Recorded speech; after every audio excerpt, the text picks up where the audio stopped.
Good morning students.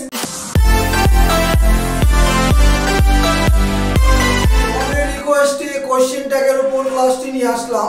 অনেক দিন ধরে বলছিলে ক্লাসটি দিতে, তো আজকে ক্লাসটি দিচ্ছি। তো কোশ্চেন ট্যাগের বাংলা মানে প্রশ্ন লেজুর। একটা সেন্টেন্সের শেষের পার্টে কমা দেওয়ার পর একটা ট্যাগ কোশ্চেন বা প্রশ্ন লেজুর থাকে, ঠিক আছে। তো কোশ্চেন ট্যাগ আমরা কেন ব্যবহার করি, যে নিশ্চিত করে কোনো কিছু জানার জন্য বা বোঝার জন্য, হ্যাঁ, আমরা কোশ্চেন ট্যাগ ব্যবহার করি। কি লিখেছি দেখো, it is used for confirmation বা সার্টেনটি, নিশ্চিত করে কিছু জানার জন্য বা বোঝার জন্য এটি ব্যবহৃত হয়। তো যাই হোক, স্ক্রিনশট নেওয়ার জন্য সময় দিচ্ছি কয়েক সেকেন্ড।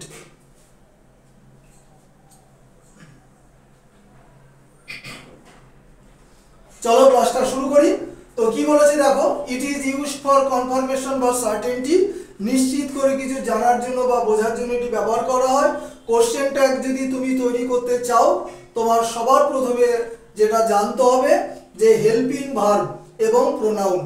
অর্থাৎ আমার স্টেটমেন্ট পার্টের সাবজেক্ট যদি নাউন থাকে, তাহলে আমি যখন ট্যাগ তৈরি করব কোশ্চেন ট্যাগ, সেটা কিন্তু প্রোনাউন হয়ে যাবে।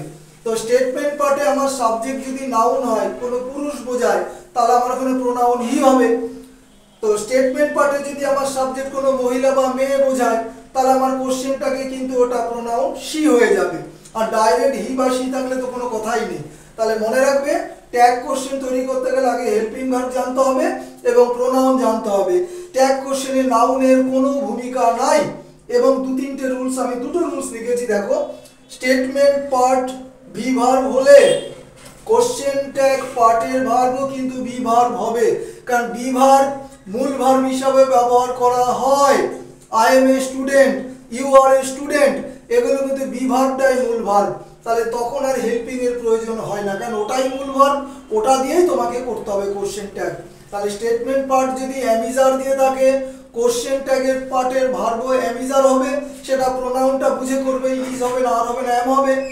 তো স্টেটমেন্ট পার্টের ভার্ব যদি ওয়াজ ওয়্যার থাকে, তাহলে আমার কোশ্চেন ট্যাগের পার্টের যে ভার্ব, সেটাও ওয়াজ ওয়্যার দিয়ে হবে। আরেকটা যেটা লিখে, যেটা ফরম্যাটটা, স্টেটমেন্ট পার্ট যদি হ্যাবাচক হয়, কোশ্চেন ট্যাগের পার্ট তোমার নাবাচক বা নেগেটিভ হবে। আর উল্টোটা হলে দেখো, স্টেটমেন্ট পার্টের যদি তোমার নেগেটিভ হয়, তাহলে তোমার কোশ্চেন ট্যাগের পার্ট কিন্তু কি হবে, অ্যাফার্মেটিভ হবে, মানে হ্যাবাচক। তাহলে এইটা হ্যাঁ হলে এটা না, আর এটা না হলে এটা হ্যাঁ। এক্সাম্পলটা দেখো, বিদ্যাসাগর বিল্ড মেনি স্কুলস। তো এখানে ভার্বটা কি আছে, ভি2 আছে, দেখো এখানে বিল্ড। তাহলে এখানে নিয়মটা বুঝে নেবে, সাবজেক্টের পর যদি ভি1 থাকে, কোশ্চেন ট্যাগের ভার্ব হবে ডু বা ডাজ দিয়ে শুরু হবে, অবশ্যই প্রোনাউন অনুযায়ী। আর সাবজেক্টের পর যদি ভি2 থাকে, কোশ্চেন ট্যাগের হেল্পিং ভার্ব কিন্তু ডিড হবে। এবার তুমি যখন কোশ্চেন ট্যাগ করছো, হেল্পিং ভার্ব আগে হবে, প্রোনাউনটা পরে হবে, নাহলে তো কোশ্চেন হয় না। তাহলে এখানে Vidyasagar build many schools, build এখানে কিসে ছিল, ভি2 তে ছিল। তাহলে আমার কোন উত্তরটা সঠিক হবে, ভি2 থাকলে কি হবে, ডিড। খোঁজো তোমার ডিড। এবার এই উত্তরটা হবে ডিড নট, কারণ বিদ্যাসাগর বিল্ড মেনি স্কুলস এটা হ্যাবাচকে। তাহলে হ্যাবাচক থাকলে কিসে নিতে হবে, নাবাচকে। তাহলে নাবাচকে নিলে ডিডের পাশে একটা নট বসিয়ে দেবে, ডিড নট। তাহলে আমার আনসার হবে ডিড নট হি, তিনি কি তৈরি করেননি। এই হচ্ছে কোশ্চেন ট্যাগের উপর সংক্ষিপ্ত ক্লাস।